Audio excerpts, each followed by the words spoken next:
Değerli izləyicilər, videonu bəyənib kanala abunə olun ki, hər kəs son xəbərlərdən anında məlumatlansın. Ağsu rayonunda ağır yol qəzası olub.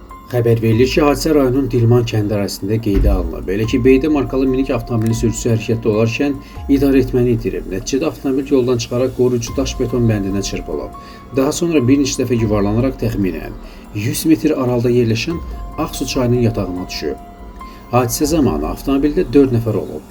Qəza nəticəsində 27 yaşlı Cəfərov Kamran və 22 yaşlı Qasım Səidu Asifoğlu hadisə yerində həyatını itirib. Digər iki sərnişin 21 yaşlı Baxışov İsmail Etibaroğlu və 20 yaşlı Şəfaqatov Şəhvələt Asəfoğlu ağır bədən xəsarətləri alaraq Şamaxı rayon mərkəzi xəstəxanasına aparılıb.